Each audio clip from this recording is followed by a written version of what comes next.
ఈ ఉడత ఆహారం గురించి అది తిరగడం నేను చూసిన తర్వాత నాకు వెంటనే అనిపించింది.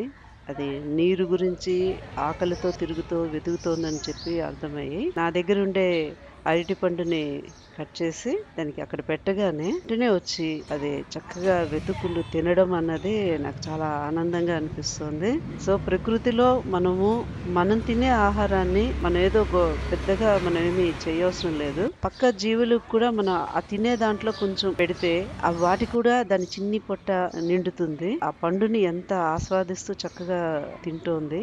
తింటూ మధ్య మధ్యలో నీళ్ళ గురించి కూడా చూసుకొని నీళ్ళు కూడా తాగడం అన్నది నాకు చాలా ఆనందంగా అనిపిస్తుంది. సో, మనం పెద్ద పెద్ద పనులు మన దాంతో మనం ఏం చేయవసరం లేదు.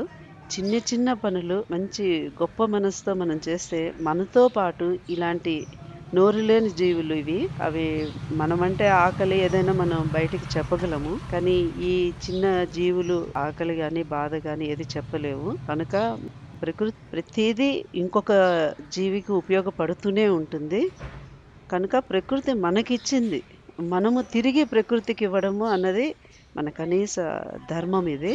అది చూడండి ఆ అరటి పండుని ఎంత చక్కగా అది ఆస్వాదిస్తూ చిన్న చిన్నగా కొరుకుతూ అంటే దాని లెవెల్‌లో అది పెద్దగా కొరుకుతున్నట్టే మనకి మాత్రం పండుని పట్టుకొని తింటూ అది మన మన ఇంట్లో ఉండే పిల్లలు కూడా ఇలాగే కదా! వాళ్ళకి పట్టుకొని ఆ పండుని ఎలా తినాలి అని చెప్పి చూస్తూ తింటూ ఉంటారు.